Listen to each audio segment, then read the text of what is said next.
মহাভারত হিন্দু ধর্মের এই মহাকাব্য সম্পর্কে বলা হয়, যা নেই মহাভারতে তা নেই এই ভূভারতে। এই মহাভারতের যুদ্ধ ভয়ঙ্কর এক যুদ্ধ ঘটেছিল কুরুক্ষেত্রে। আর সেই কুরুক্ষেত্রের যুদ্ধের 14তম দিনটা ছিল মহাপ্রলয়ঙ্কারী। সেই বিষয়ে আজকের ভিডিওয়ে আপনাদের সঙ্গে বেশ কিছু তথ্য তুলে ধরার চেষ্টা করব। পুরো ভিডিওটি স্কিপ না করে শেষ পর্যন্ত দেখবেন। আজ তাক বাংলার ইউটিউব চ্যানেল সাবস্ক্রাইব করে নেবেন, বেল বাটন প্রেস করতে ভুলবেন না। একই সঙ্গে আজ তাক বাংলার হোয়াটসঅ্যাপ চ্যানেল আপনারা ফলো করুন, একই জায়গায় এই ধরনের কন্টেন্ট আপনারা পেতে থাকবেন। মহাভারতের যুদ্ধে 14তম দিনটা ছিল ভয়ঙ্কর বিপর্যয়ের। মানে শুধুমাত্র কোনো একটা দিকের জন্য আমি বলছি না, আমি বলছি সার্বিকভাবে। আর যদি কোনো একটা দিক মানে পাণ্ডবদের দিক বা কৌরবদের দিক বলতে হয়, তাহলে অবশ্যই এই বিপর্যয় ছিল কৌরবদের জন্য। কারণ সেই দিনটায় এক রুদ্র মূর্তি ধারণ করেছিলেন এক মহারথী। কে সেই মহারথী তার সম্পর্কে বলবো এবং সেই বিষয়ে বেশ কিছু আপডেট আপনাদের দিয়ে রাখবো। কি ঘটেছিল সেদিন সেটা একটু জেনে রাখা ভালো। আপনারা জানেন, মানে যে মহারথীর কথা আমি বলছি তিনি আর কেউ নন, তিনি হচ্ছেন ভগবান শ্রীকৃষ্ণের বন্ধু এবং পরম বীর অর্জুন। সেই অর্জুন রুদ্র মূর্তি ধারণ করেছিলেন। স্বয়ং ভগবানের রুদ্র মূর্তি, সেই রুদ্র মূর্তি যেন নেমে এসেছিল অর্জুনের মধ্যে। সে সময় পুরো পৃথিবীকে ধ্বংস করে দেবেন এই রকম এক রণংদেহী মেজাজ ছিল অর্জুনের মধ্যে। আসলে চক্রব্যূহে পুত্র অভিমন্যুর মৃত্যুর বেদনা অর্জুনকে এমনভাবে দীপ্ত করে, এমনভাবে বেদনাদীপ্ত হয়ে পড়েন তিনি। তারপর তার গান্ডীব দিয়ে তিনি সবকিছু শেষ করে দিতে উদ্যত হন। এই অর্জুন সেদিন এমন কিছু কাজ করে বসেন, দুর্যোধন নিজে কেঁপে উঠেছিলেন। এই বুঝি সবকিছু শেষ হয়ে যায়, এই বুঝি পাণ্ডবরা সবকিছু খতম করে দেয়। যদিও সেই খতম হওয়া সময়ের অপেক্ষাই ছিল। অর্জুন একাই সেদিন 7 কোটি কৌরব সেনাকে হত্যা করেছিলেন, বধ করেছিলেন। তার এতটাই ক্ষিপ্রতা ছিল, এতটাই তেজ ছিল।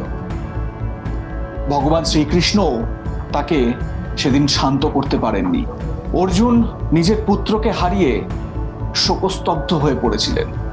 এই মহাভারতেই একজন বীর ছিলেন যিনি ভগবান শ্রীকৃষ্ণের এক কথায় নিজের শিরশ্ছেদ করে দিয়েছিলেন। তার প্রবল শক্তিশালী 3টি তীর, সেই তীর যদি তিনি ব্যবহার করতেন তাহলে কয়েক সেকেন্ডেই মহাভারতের যুদ্ধের সবকিছু শেষ হয়ে যেত। সেই মহাশক্তিশালী বীরকেই ভগবান শ্রীকৃষ্ণ আশীর্বাদ দিয়েছিলেন কলিযুগের দেবতা রূপে পূজিত হবেন। কে সেই বীর, সেই কাহিনী জানার জন্য আপনারা আই বাটনে ক্লিক করে দেখে নিতে পারেন। এছাড়াও ডেসক্রিপশনে আমি লিংক দিয়ে দিচ্ছি, সেটাও আপনারা দেখে নিতে পারেন। অর্জুন প্রতিজ্ঞা করেছিলেন, আমার সন্তান অভিমন্যুর ওপর যে প্রথম আঘাত করেছে তাকে আমি খুঁজে শেষ করব সবার আগে। যেমন কথা তেমন কাজ। অর্জুন চলে যান সেই মহারথীর কাছে। সেই মহারথী আর কেউ নন, তিনি ছিলেন জয়দ্রুত, যিনি কৌরবদের একমাত্র বোন দুঃশলার স্বামী। এই জয়দ্রুতকে তার সেনা সুরক্ষা বলয়ের মধ্যে থেকে খুঁজে বের করে অর্জুন তাকে হত্যা করেছিলেন, বধ করেছিলেন। নিজের পুত্রের যে শোক, সেই শোক মিটিয়েছিলেন এই জয়দ্রুতকে হত্যা করে। তবে অভিমন্যু সে চক্রব্যূহে ঢুকতে জানতো, চক্রব্যূহ থেকে বেরোনো জানতো না। তারও ইন্টারেস্টিং একটা বিষয় রয়েছে, কারণ সুভদ্রার পেটে বা সুভদ্রার গর্ভে যখন অভিমন্যু, সেই সময় অর্জুন সুভদ্রাকে এই চক্রব্যূহ, যেটা সেই সময়ের বলা যায় যে অন্যতম মিলিটারি ফরমেশন ছিল, সেই ফরমেশনের ভেতরে বা চক্রব্যূহের ভেতরে কিভাবে ঢুকতে হয়, কিভাবে বেরোতে হয়। পেটের মধ্যে অভিমন্যু সেই চক্রব্যূহের ঢোকার যে কাহিনী, সেই কাহিনী সব শুনে ফেলেছিল বাবার থেকে। যদিও কিভাবে ওই চক্রব্যূহ থেকে বেরোতে হবে সেটা আর শোনা হয়নি অভিমন্যুর। তার কারণ সেই সময় দেবী সুভদ্রার ঘুম পেয়ে গিয়েছিল, আর সে কাহিনী বলা হয়নি অর্জুনের। অভিমন্যু চক্রব্যূহে ঢুকতে জানতো, বেরোতে জানতো না। জাল বিছিয়ে অভিমন্যুকে চক্রব্যূহে প্রবেশ করানো হয়। তারপর তার রথের চাকাকে ভেঙে দেওয়া হয়, তার রথকে ডেমোলিশ করে দেওয়া হয়। সে সময় কারা না উপস্থিত ছিলেন? দ্রোণাচার্য উপস্থিত ছিলেন, শকুনি উপস্থিত ছিলেন, কর্ণ উপস্থিত ছিলেন। একের পর এক মহারথী এক বালককে এরকম ভাবে, একদম বলা যায় নিরস্ত্রেও, সেই সময় তাকে হত্যা করল। অর্জুন এটাই সহ্য করতে পারলেন না। আর জয়দ্রুত যে সবার আগে বাণ চালিয়েছিল অভিমন্যুর দিকে, অর্জুন জানলেন সেই জয়দ্রুতকে তিনি খতম করবেন। আর ঠিক সেই মতোই তিনি জয়দ্রুতকে খতম করেন। বেদনাদীপ্ত হয়ে পড়েন।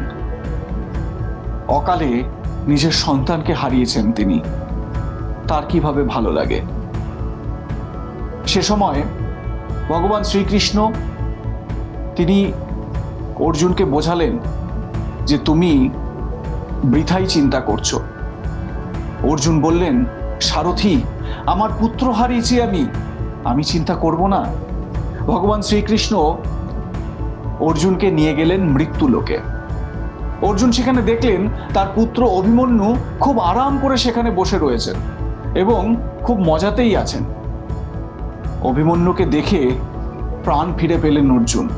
ছুটতে গেলেন তার কাছে, জড়িয়ে ধরলেন অভিমন্যুকে, সম্বোধন করলেন, পুত্র তুমি জীবিত আছো, আমি প্রাণ ফিরে পেলাম। অভিমন্যু বললেন, কে কার পুত্র? আমি কারোর পুত্র নই। তারপর অর্জুন অবাক হলেন যে তুমি আমার পুত্র, আমার সন্তান তুমি। তখন অভিমন্যু বললেন, হতে পারে কোনো এক জন্মে আপনি আমার পুত্র ছিলেন, কোনো এক জন্মে আমি আপনার পুত্র। এইরকম ভাবেই আপনার সঙ্গে আমার একটা কানেকশন তৈরি হয়েছে মর্তলোকে। কিন্তু এই আত্মা তো অবিনশ্বর, আত্মার কাছে এগুলো কিছুই ম্যাটার করে না।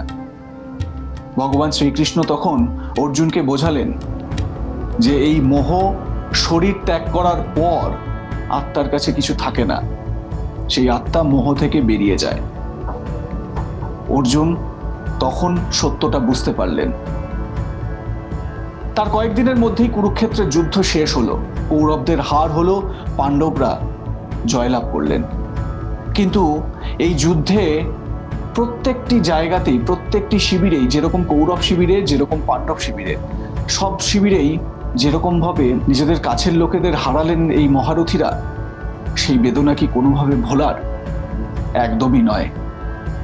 ভিডিওটি কেমন লাগলো জানাতে ভুলবেন না। কমেন্ট সেকশনে আপনাদের মতামত জানান। দেখতে থাকুন আজ তাক বাংলা।